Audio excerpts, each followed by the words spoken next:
افغانستان خوست میں ایک شخص جس کا نام صاحبزادہ عبداللطیف تھا، یہ خود کو سید زادہ کہلواتا اور اس نے ایک جھوٹا دعویٰ یہ کیا ہوا تھا کہ اس کا تعلق حضرت عثمان حجویری یعنی داتا گنج بخش کی اولاد میں سے ہے، جبکہ حضرت عثمان حجویری رحمۃ اللہ علیہ کی اولاد بچپن میں ہی وصال پا گئی تھی۔ خوست کے سادہ لو افراد نے اس کو حضرت عثمان حجویری کی اولاد جان ایک ولی اللہ ماننا شروع کر دیا۔ جیسا کہ خوست کے لوگ اکثر قابل حکمرانوں کے لیے سردرد بنے رہتے تھے، افغان بادشاہ امیر عبدالرحمن خان نے جب دیکھا کہ خوست کے عوام میں صاحبزادہ عبداللطیف کا احترام ہے تو انگریزوں کے مشورے پہ اس نے صاحبزادہ عبداللطیف کو اپنے دربار کا مولوی بنا کر اس کو بہت دولت اور زمین بھی عطا کر دی اور اپنے خاص اعتمادی افراد میں شامل کر لیا۔ مقصد یہ تھا کہ خوست میں اس کے خلاف زیادہ باغی ٹولے نہ بن پائیں، مگر صاحبزادہ عبداللطیف جو انگریزوں کا جاسوس اور ایک فری میسن تھا، مگر امیر عبدالرحمن کے دربار میں اس زمانے میں فری میسن کے کارکنوں کا ہجوم رہتا تھا۔ فری میسن کا اسلامی ممالک میں سوشل ریفارم کے نام پر دجالی آرڈر کا نفاذ ہوتا ہے، جیسا کہ ترکی میں کمال اتاترک نے کیا۔ یہاں افغانستان میں سب سے پہلے عبدالرحمن خان نے یہ ریفارم کے نام پر وہاں دجالی آرڈرز کا نفاذ کرنا شروع کیا تھا۔ افغانستان اور ہندوستان میں صہیونی مشینریز بہت زیادہ متحرک تھے اور انگریزوں کے جاسوس روحانی بزرگوں اور علماء اسلام کا روپ بنا سادہ لو مسلمانوں میں گمراہ کن عقائد کو پھیلا رہے تھے۔ ہندوستان میں وہابیت، دیوبندیت اور قادیانیت کا فتنہ پیدا کرنے کے بعد انگریزوں نے افغانستان میں فری میسن نیٹ ورک کو افغان شاہی خاندان میں شامل کر لیا تھا اور افغان بادشاہوں کو پیر روشن جو ایک ابتدائی فری میسن تھا کو روحانی پیر کے طور پر بتایا گیا اور شاہی خاندان میں پیر روشن کو معاذ اللہ غوث پاک جیسا کوئی ولی اللہ کے طور پر پیش کیا گیا، جبکہ پیر روشن کے عقائد مکمل کفریہ تھے۔ امیر عبدالرحمن ایک فری میسن ہونے کی وجہ سے اس لیے انگریزوں نے اس کو افغانستان کا بادشاہ بنا دیا۔ امیر عبدالرحمن ابتدائی افغان بادشاہ تھا جس نے اپنے روایتی افغان پگڑی کی بجائے فری میسن ٹوپی جس پہ مسینک بلیزنگ سٹار کا وہ تغمہ لگا اپنے فری میسن ہونے کا ثبوت دیا، اور اس کے بعد ظاہر شاہ نے بھی فری میسن مسینک بلیزنگ سٹار اپنے سر یا سینے پہ لگا کر اپنی وابستگی دجالی نیٹ ورک کے ساتھ بنائے رکھی۔ جیسا کہ پاکستان میں 1977 سے لے کے آج تک اقتدار پانے کی لازمی شرط یہ ہے یا تو آپ پیدائشی جیسے شوکت عزیز اور عمران خان کی طرح پیدائشی مرزئی ہوں یا پھر بے ضمیر کنجری اور نواز شریف کی طرح مرزئیوں کی خفیہ بیعت کریں اور اس کے بعد ہی آپ کو اقتدار ملے گا۔ اسی طرح افغانستان میں حبیب اللہ کلکانی کے علاوہ امیر عبدالرحمن خان سے لے کر ظاہر شاہ تک سب بادشاہوں کا فری میسنری ہونا ایک ثابت شدہ تاریخی حقیقت ہے۔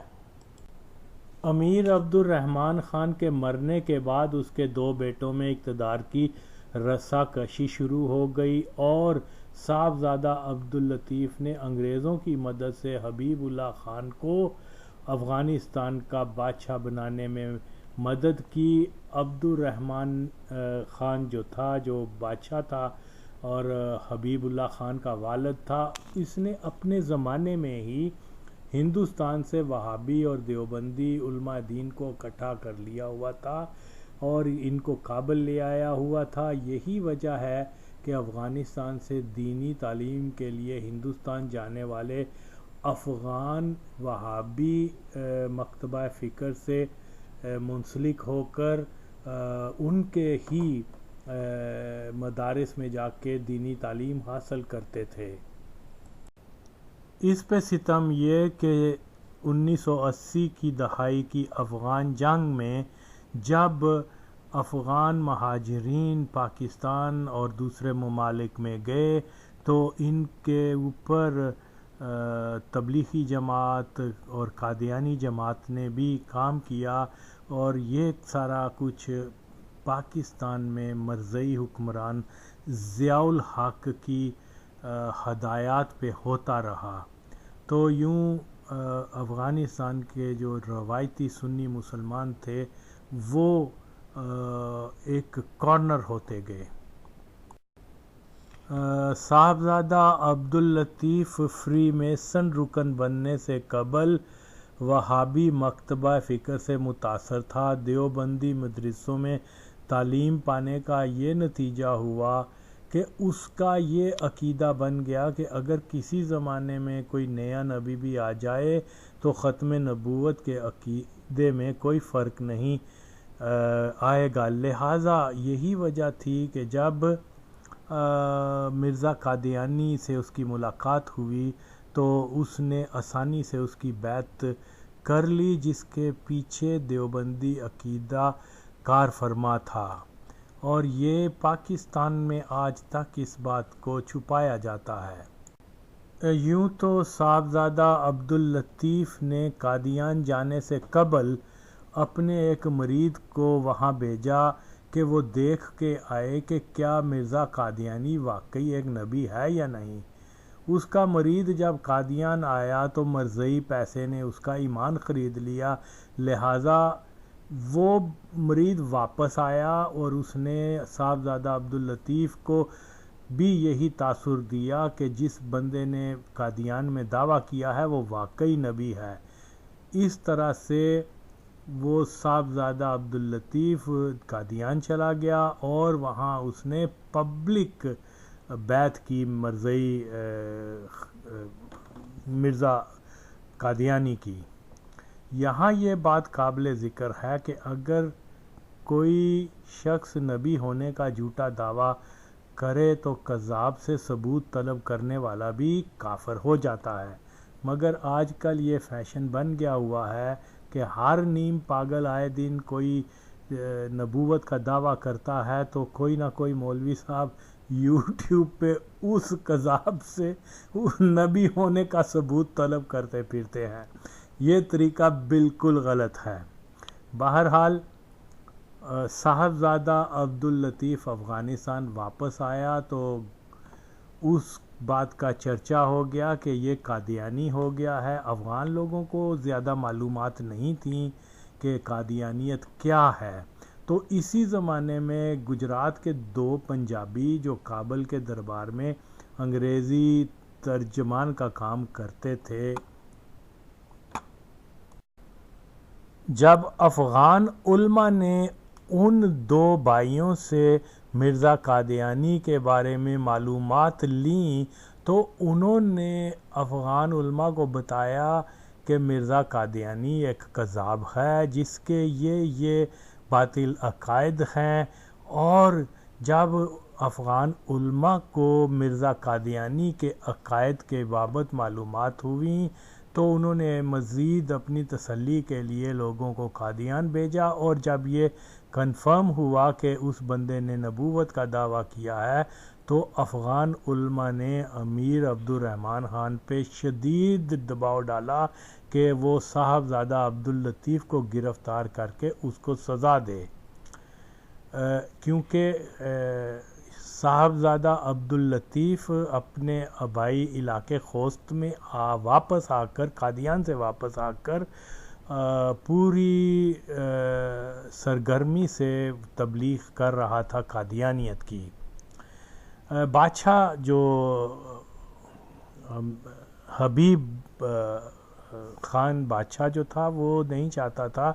کہ وہ صاحبزادہ عبداللطیف کو گرفتار کرے، کیونکہ یہ دونوں جو تھے وہ فری میسن نیٹ ورک کے کرندے تھے۔ بادشاہ نے بہت کوشش کی کہ وہ افغان علماء کے مطالبے پہ عمل نہ کرے، وہ ٹال مٹول کرتا رہا، مگر جب دینی طبقے نے بادشاہ کو بتایا کہ اگر صاحبزادہ لطیف کو قتل نہ کیا گیا تو افغانستان میں اس کی بادشاہت کو شدید خطرہ ہو جائے گا، لہٰذا اپنا اقتدار بچانے کے لیے صاحبزادہ عبداللطیف کو قتل کرنا پڑ گیا۔ کہا جاتا ہے کہ افغان بادشاہ نے عبداللطیف کو سنسار کرنے سے قبل اس کو کہا تھا کہ تم میرے استاد ہو، میں نہیں چاہتا کہ تم کو سزا دی جائے، مگر سزا نہ دوں تو میرا اقتدار ختم ہو سکتا ہے، اب تمہاری زندگی یا میرے اقتدار کا مسئلہ ہے، اس لیے مجھے تو اپنا اقتدار ہر صورت بحال رکھنا ہے۔ اس کے بعد صاحبزادہ عبداللطیف کو سنسار کر دیا گیا۔ مرزائی کہتے ہیں کہ افغان بادشاہ نے آخری وقت میں بھی صاحبزادہ عبداللطیف کو کہا کہ وہ مرزا قادیانیت سے بریت کا اظہار کر دے تو اس کو آزاد کر دیا جائے گا، مگر افغانوں میں معاف کرنے کا رواج تو ہے ہی نہیں۔ افغان نام نہاد مجاہدین کے ہاتھ اگر کوئی خلقی پرچمی آ جاتا تو اس کو منکر خدا کہہ کر قتل کر دیا جاتا، جبکہ خلقی پرچمی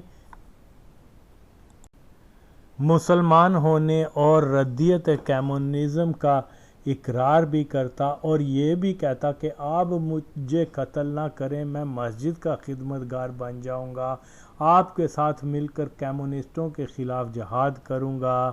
مگر نو مرسی۔ یہی حال نام نہاد مجاہدین کا ہوتا، اگر وہ گرفتار ہو جاتے تو اپنے کمیونسٹ ہونے کا حلف بھی لیتے، مگر اکثر اوقات ان کا انجام فائرنگ اسکواڈ کے سامنے ہی ہوتا۔ جلال آباد کے مجاہدین نے قرآن پہ حلف دیا کہ خلقی پرچمی ہمارے مہمان بنے، ہم ان کی دعوت کریں گے، صلح کریں گے۔ خلقی پرچمی پارٹی کارکن قرآن کے حلف پہ جب مجاہدین کے علاقے میں پہنچے تو ایک دو کے علاوہ سب کو مار دیا گیا۔ لہٰذا یہ کہنا کہ بادشاہ نے عبداللطیف کو قادیانی سے مسلمان ہونے پہ جان بخشی کی پیشکش کی ہوگی خارج از امکان ہے۔ کہا جاتا ہے کہ افغانستان میں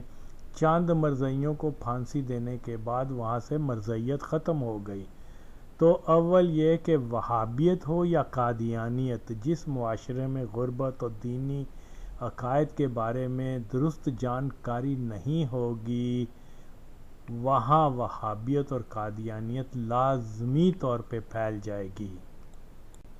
افغانستان کے علاقے خوست، پکتیا، لوگر، جلال آباد اور کابل تک مرزائی پائے جاتے ہیں، مگر وہ اپنا مذہب ظاہر نہیں کرتے۔ 80 کی دہائی میں قادیانی نیٹ ورک نے بہت سے افغانوں کو پیسے اور یورپ بھیجنے کے لالچ میں مرزائی کیا، اور 9/11 کے بعد اس میں مزید اضافہ ہوا۔ اشرف غنی، شاہ نواز تنائے، گلاب زئی اور ڈاکٹر نجیب کے قبیلے کے افراد میں کافی تعداد میں مرزائی پائے جاتے ہیں۔ اگر یہی حالات رہے تو پاکستان کے بعد افغانستان میں بھی مکمل مرزائی کنٹرول ہو جائے گا۔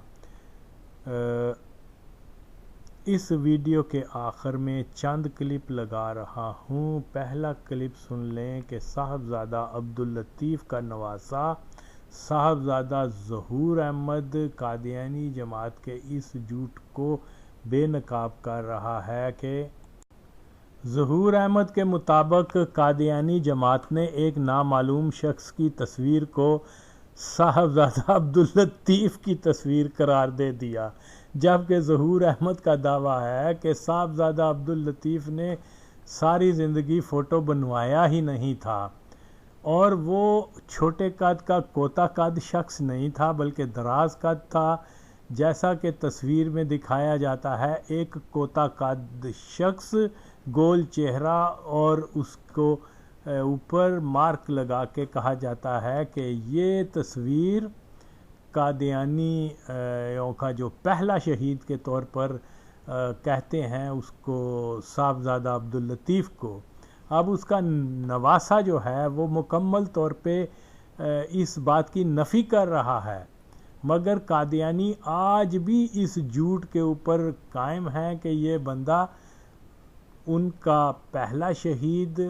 جس کا نام صاحبزادہ عبداللطیف ہے یہ اس کی تصویر ہے. اتنا تضاد ہونے کے بعد، اتنا واضح جھوٹ ہونے کے بعد یہ کہتے ہیں کہ جی ہم خدائی جماعت ہے. یوں مرزائیوں کا ایک اور جھوٹ خود مرزائی مذہب کے پیروکار نے ہی بے نقاب کر دیا. قادیانی کہتے ہیں کہ صاحبزادہ عبداللطیف شریعت کا پابند، اللہ کا ولی اور صاحب کرامت تھا. اس نے کبھی نماز نہیں چھوڑی تھی، اس نے کبھی سنت کے خلاف کوئی عمل نہیں کیا تھا. اس قسم کے اتنے جھوٹ بولتے ہیں، مگر یہاں دوبارہ سے قادیانی دعویٰ پھر سے خود صاحبزادہ عبداللطیف کے نواسے یعنی ظہور احمد نے بالکل مکمل طور پہ اس ایک ایسا واقعہ سنا کے کہ تمام قادیانی دعوے کو باطل کر دیا. صاحبزادہ عبداللطیف کا نواسہ کیا فرما رہا ہے اس آڈیو کو سب سن سکتے ہیں. وہ کہہ رہا ہے کہ صاحبزادہ عبداللطیف اپنی بہن کے ساتھ چائے پی رہا تھا کہ وہ اسی دوران اپنی بہن کے قریب تر آتا گیا اور اپنی بہن کی ران کے اوپر رکھ دی. صاحبزادہ عبداللطیف کے اس عمل سے اس کی بہن حیران ہو جاتی ہے کہ اس کا بھائی یہ کیا کر رہا ہے. اب قادیانی ایسے شخص کو شریعت کا پابند اور عالم دین کہتے ہیں جس کو یہ تک معلوم نہیں کہ بہن کی ران کے اوپر اپنی ران رکھنے کی اسلام میں اجازت ہی نہیں، یہ عمل مکمل حرام ہے. مگر قادیانی کہتے ہیں جی وہ اللہ کا ولی تھا، شریعت کا پابند تھا. کیا ایسے ہو سکتا ہے؟ اور ہاں اگر بچے کوئی ہوں تو ان سے عمل یہ ہو جائے تو کوئی مسئلہ نہیں، لیکن یہ عمل اس وقت ہو رہا ہے جب جو عبداللطیف ہے وہ اس کی عمر 52 سال ہے اور اس کی بہن کی عمر 30 سال ہے. تو اب آپ اندازہ لگائیں کہ یہ کتنے تضاد ہیں ان کی اپنی باتوں میں. صاحبزادہ عبداللطیف کے اس عمل سے جو بھی کچھ ثابت ہوتا ہے میں تو اس میں اب زیادہ بات نہیں کر سکتا، لیکن لوگ خود اس بات کا اندازہ لگا سکتے ہیں کہ جو شخص اپنی بہن کی ران کے اوپر ران رکھ دے اور یہ نہ سمجھے کہ یہ غیر شرعی ہے، وہ کیسے ولی اللہ ہو سکتا ہے. کہ شک نہیں کہ مرزائی جھوٹے، ان کا ہر دعویٰ جھوٹا اور اس قدر ڈٹائی سے جھوٹ بولتے ہیں کہ ضیاء الحق جیسا کٹر مرزائی کنجر اس کے قادیانی ہونے کے مکمل ثبوت پانے پہ بھی بضد ہیں کہ وہ قادیانی مخالف تھا اور مسلمان تھا. اور یہی بات جماعت غیر اسلامی اور یا مقبول جان جیسی گند بھی کرتے رہتے ہیں. بہر طور اپنا ایمان ضائع کرتے ہیں کہ ایک ضیاء جیسے قادیانی کو مسلمان کہہ کے خود جہنم کے کتے بن گئے ہیں. اسی کلپ میں آپ سن سکتے ہیں کہ وہ اس کا نواسہ فرما رہا ہے کہ قادیانی عبداللطیف جو ہے اس نے اپنی دینی تعلیم سہارنپور یا دیوبند مکتبہ فکر سے لی. تو یہ بات مزید ثابت ہو جاتی ہے کہ اکثر مرزائیوں نے اپنی تعلیم جو ہے وہ دیوبندی مدارس سے لی ہے، اور یہ باقاعدہ دیوبند جماعت قادیانی اپنے سٹوڈنٹس کی لسٹ بھیجتی تھی دیوبند کے پاس اور وہ ان کو وہاں داخلہ دیا جاتا تھا. تو اس پر مرزائی اپنی جماعت کو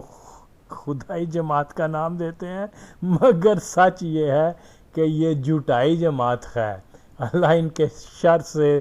سب کو بچائے۔ مرزائی ہٹاؤ تحریک زندہ باد۔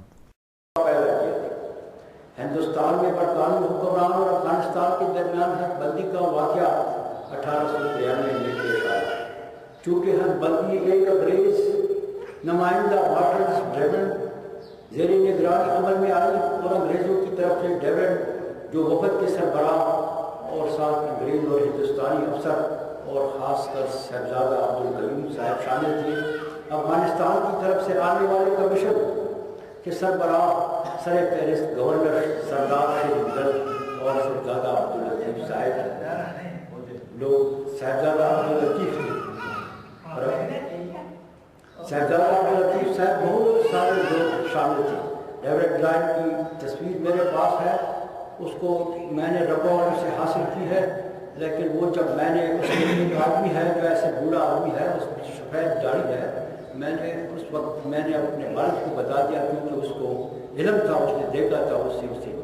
تو میں نے والد صاحب کو بتایا کہ یہ کہتے ہیں کہ ربا والے کہتے ہیں کہ یہ شاید مرحوم کی تصویر ہے، تو اس نے کہا کہ نہیں، اس کی اتنی داڑھی نہیں تھی، وہ اتنے چھوٹے قد کا آدمی نہیں تھا، اس کو میں نے دیکھا تھا۔ کیوں کہ میرے والد صاحب جو کہتے ہیں کہ وہ میں 7 سال کی عمر کا تھا،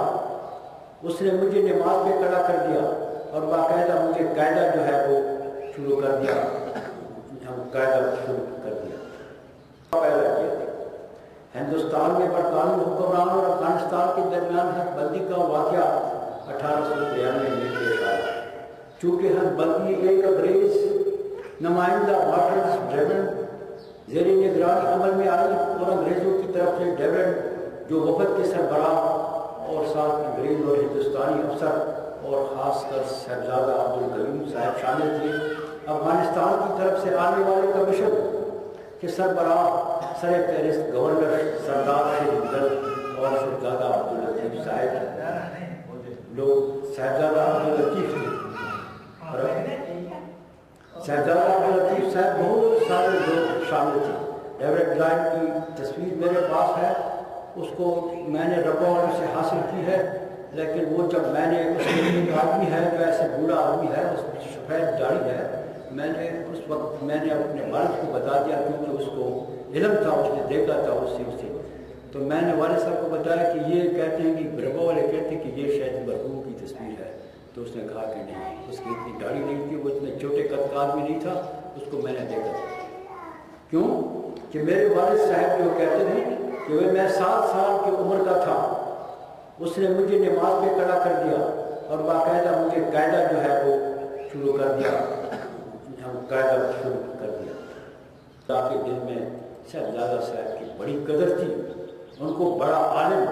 بزرگ انسان سمجھتا تھا، لیکن علماء اور بھائی کی وجہ سے وہ مجبور تھا، لہٰذا اس نے صاحبزادہ صاحب کو تبلیغ کرنے اور حضرت صاحب وسیع معود منانے سے منع کرنے کی کوشش کی، لیکن صاحبزادہ صاحب حضرت صاحب کی حقیقت سے کب انکار کر سکتا تھا۔ کئی بار اس کو موقع دیا گیا کہ وہ اس چیز سے باز آئے، لیکن وہ اپنے تبلیغ مشن آگے بڑھاتا گیا،